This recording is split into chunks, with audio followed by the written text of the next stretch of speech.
उत्तर प्रदेश के शिक्षा विभाग ने लोक स्तरीय प्रतियोगिताओं में छात्राओं को फुटबॉल, हॉकी व क्रिकेट खेलने पर रोक लगाई थी, लेकिन बेसिक शिक्षा विभाग ने इस पर संज्ञान लेते हुए कहा कि उन्होंने शिक्षा विभाग को अपना तुगलकी बयान वापस लेने का फरमान दिया है। प्रदेश में छात्राएं खेल सकेंगी हॉकी, क्रिकेट और फुटबॉल। बेसिक शिक्षा विभाग ने लगाई थी रोक। ब्लॉक स्तरीय खेल प्रतियोगिताओं में छात्राओं के साथ भेदभाव का हो रहा था खेल, लेकिन बेसिक शिक्षा मंत्री ने खेलों पर से हटाई रोक।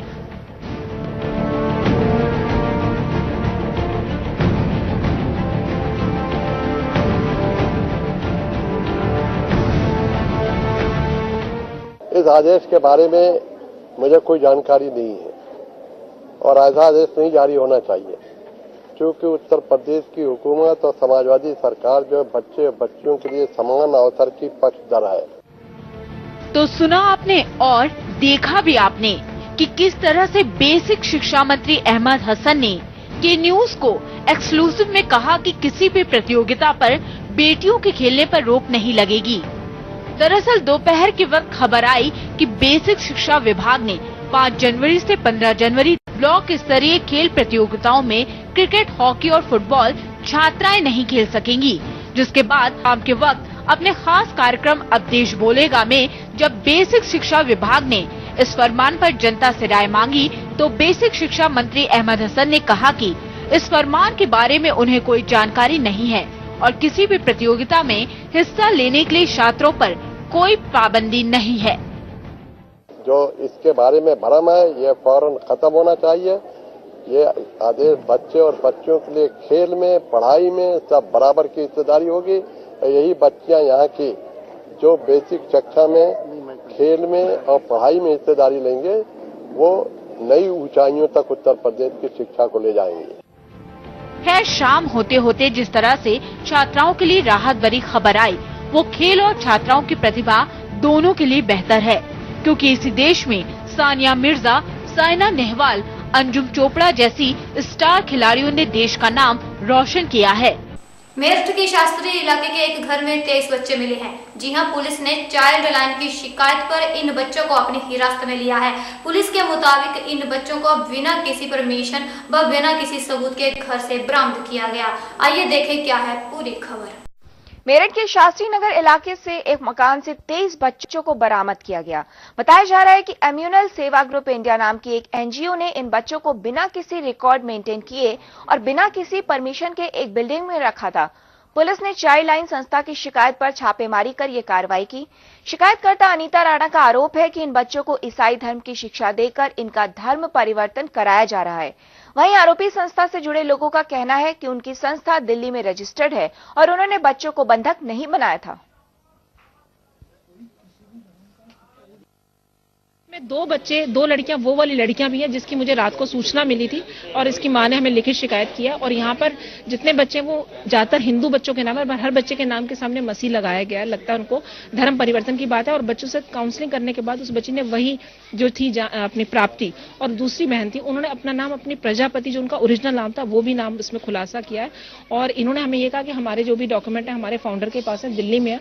हमने इनको लास्ट 2 घंटे पहले अपनी मेल आईडी भी दी थी, पर 2 घंटे के अंदर अभी भी हमें कोई मेल प्राप्त नहीं हुआ है। पेरेंट्स की वजह से ही रखे हुए हैं, परमिशन दे रखी है। हम लोगों ने जबरदस्ती किसी को भी नहीं यहाँ रखा हुआ। रजिस्टर हमारा दिल्ली में है, लेकिन हमें मालूम नहीं था कि यूपी में भी इस तरीके से होना चाहिए। उसके लिए हम लोग मानते हैं अपनी जगह से, हम लोग मदर टेरेसा को फॉलो करते हैं, जिसके अंदर सब बच्चे आते हैं। हमने किसी को भी कन्वर्ट नहीं करा। हम अगर ऐसे होते तो हम बच्चों को ही खुद समझा देते कि आप ये जवाब आपके पास फ्री है, आप पूछ सकते हैं। आप यहाँ 23 बच्चे जो है इस समय मिले हैं यहाँ पर, और इनके पास जो कोई रिकॉर्ड वगैरह तो फिलहाल नहीं बता रहे हैं। इनके जो भी हेड हैं उनसे मेरी बात हुई है फोन पे, वो बता रहे हैं कि दिल्ली में सारे रिकॉर्ड हैं। हमने उनसे सारे रिकॉर्ड मंगवाए हैं ईमेल से, हालांकि उन्होंने अभी तक भेजे नहीं है हमारे पास। और इन सारे बच्चों को हम लोग CWC के सामने जो है प्रोड्यूस करने जा रहे हैं। प्रदेश में शिक्षा का हाल किसी से छिपा नहीं है। ग्रामीण क्षेत्र में स्कूलों के बच्चों के भविष्य के साथ शरेआम खिलवाड़ किया जा रहा है। जहां तक प्राथमिक स्कूलों के अध्यापकों के रवैये का सवाल है, तो इसकी हद ही हो गई। अलीगढ़ के एक स्कूल के हेडमास्टर को शराब की ऐसी लत लगी है कि उन्हें बच्चों का स्कूल आना रास नहीं आता। मास्टर साहब शराब के नशे में इतने हैरान बन जाते हैं कि बच्चों की रूह तक कांप जाती है। आइए देखिए इस विशेष रिपोर्ट में मास्टर जी का पूरा ड्रामा। यारो मुझे मुआफ रखो, मैं नशे में हूँ यारो। आप ऐसे स्कूल में क्या हैं आप?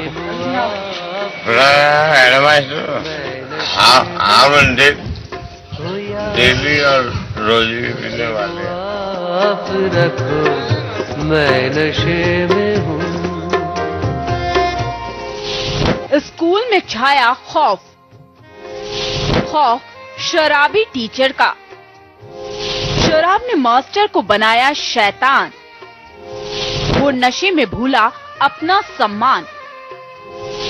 बच्चों को लगता है डर, स्कूल आने में कांपती है रूह। ये कैसा शराबी टीचर, पढ़ाता नहीं डराता है। ये है अलीगढ़ के इगलास ब्लॉक के नगला मोहन गांव का प्राथमिक विद्यालय, जहां पूरे दिन पढ़ाई के सिवा सब चीजें होती हैं, जिससे आपका सिर शर्म से झुक जाए। दरअसल यहाँ के हेडमास्टर साहब को गुरु की गरिमा से कोई लेना देना नहीं है। जनाब को शराब पीने की आदत जो पड़ चुकी है। डेली और रोजी पीने वाले हैं। रोज पीते हो आप? रोज। बिना शराब पिए मास्टर साहब से स्कूल में भी नहीं रहा जाता है। बहरहाल अब हाल ये है कि मास्टर साहब के डर से बच्चे स्कूल भी नहीं आते, क्योंकि जब ये नशे में होते हैं तो स्कूली बच्चों को देखकर इनका पारा हाई हो जाता है और पढ़ लिखकर अपना भविष्य संवारने की मंशा लेकर यहाँ आने वाले बच्चों को वो डराने पर आमादा हो जाते हैं। अब दो आपको बता दें कि पिछले कई सालों से प्रधानाध्यापक महोदय यहाँ तैनात है, जिससे गांव के बच्चों का भविष्य अंधकारमय हो गया है। बहरहाल आप देख सकते हैं कि इन्होंने किस कदर शराब पी रखी है कि महाशय को होश ही नहीं है।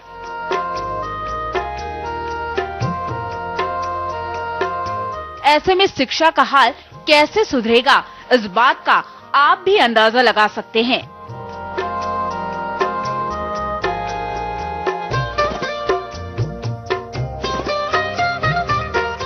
इन तस्वीरों में ग्लास ब्लॉक के नगला मोहन गांव के इस स्कूल की हकीकत देखकर आप भी हैरानी में जरूर पड़ गए होंगे और शायद गांव वालों के विरोध न करने को लेकर उन्हें कोस रहे होंगे,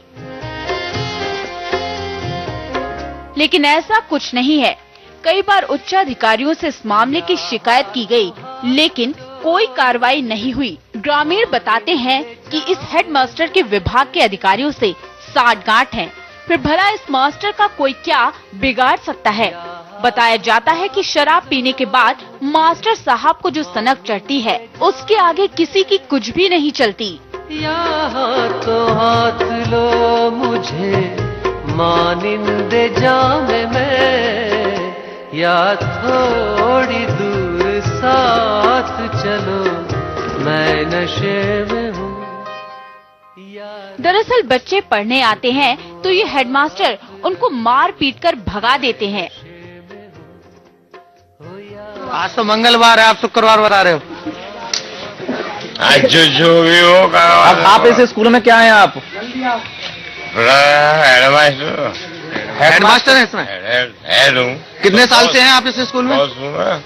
कितने स्कूल से हैं आप इस स्कूल में? कितने टाइम से? 15 साल से। 15 साल से इस स्कूल में हेड हो? 15 साल से। तो आज क्यों पी लिया? आज सुबह से क्यों पी लिया आपने? हाँ, डेली और रोजी पीने वाले हैं। रोज पीते हो आप? रोज। इस स्कूल में लगभग 50 बच्चे हैं और इनमें सभी का अपना कोई न कोई सपना है, लेकिन शराबी टीचर इनके अरमानों को पलीता लगा रहा है। बहरहाल हैरानी की बात यह है कि शिक्षा विभाग बच्चों के भविष्य को बर्बाद होते देख रहा है, लेकिन फिर भी मूक दर्शक बना हुआ है। ऐसे में सवाल इस बात का है कि क्या सरकार के शिक्षा अभियान जैसे इरादे कभी साकार हो पाएंगे या नहीं। मैं नशे में। हमीरपुर के बेतवा नदी के पुल पर सदर विधायक शिवचरण प्रजापति ने अपने दोस्तों सहित पुल पर टैक्स वसूली कर रहे पुलिस कर्मियों के साथ मारपीट की, जिससे पुलिसकर्मी काफी घायल हो गए। उनको इलाज हेतु अस्पताल में भर्ती करवाया गया है। हमीरपुर के बेतवा नदी के पुल पर उस वक्त हड़कंप मच गया जब सदर सपा विधायक शिवचरण प्रजापति ने अपने बेटे और उनके गुर्गों के साथ मिलकर नदी पर बने पुल पर टैक्स वसूल रहे कर्मियों की बेदर्दी से पिटाई कर दी। पुलिस पर लगे कर्मचारियों का कसूर सिर्फ इतना था कि इन्होंने विधायक के अवैध मोरंग के ट्रकों को गुजरने के लिए टैक्स मांगा। बस इतने में ही विधायक आग बबूला हो गए और बगैर कुछ बात किए इन कर्मचारियों को मारना पीटना शुरू कर दिया। मामला जब मीडिया के माध्यम से एसपी के पास पहुंचा तो उन्होंने संबंधित थाने में विधायक के खिलाफ पीड़ित कर्मचारियों की तहरीर पर दर्ज कराया।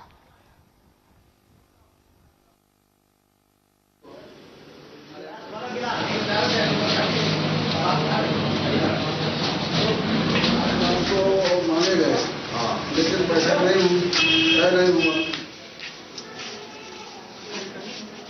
अवैध खनन कर रहे थे वहाँ बड़ा गांव में भेड़ी करता बस जबरदस्ती गुंडे में 20-25 लोगों को लेके 25-30 लोगों को राइफल लेके उनका लड़का था विधायक जी थे फटों से हवाई फायरिंग करके जलालपुर के भूतपूर्व प्रधान एवं 3 अन्य व्यक्तियों द्वारा जिला पंचायत समिति के तहत वहां गाड़ियों से भिड़ी ग्राम में वसूली कर रहे थे और इधर से सदर विधायक के पुत्र आलोक प्रजापति एवं अन्य उनके साथी जा रहे थे। वहां किसी बात को लेकर आपस में विवाद हुआ और वहां इन लोगों ने तीनों लोगों को मारा पीटा, काफ़ी चोटें आई हैं। इनका मेडिकल वगैरह कराया जा रहा है। मुकदमा भी पंजीकृत किया गया है। लखनऊ में नसबंदी के नाम पर खेल हो रहा है। जी हां, रानी लक्ष्मीबाई अस्पताल DRI अस्पताल में पिछले 6 माह से नसबंदी नहीं। इस बात का खुलासा सर्विस प्रोवाइडर रिपोर्ट में हुआ है।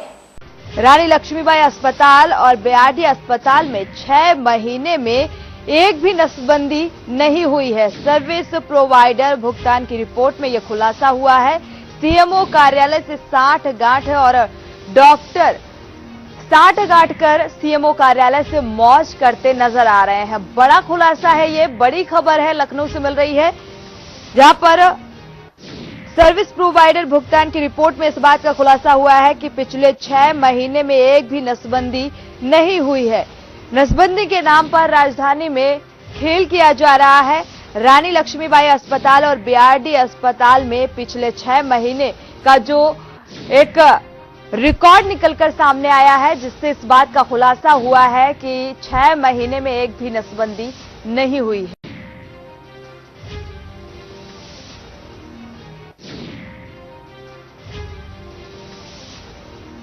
आज की खबरों के इस बुलेटिन में बस इतना ही। देश भर की खबरें देखने के लिए बने रहे ATV न्यूज चैनल के साथ। नमस्कार।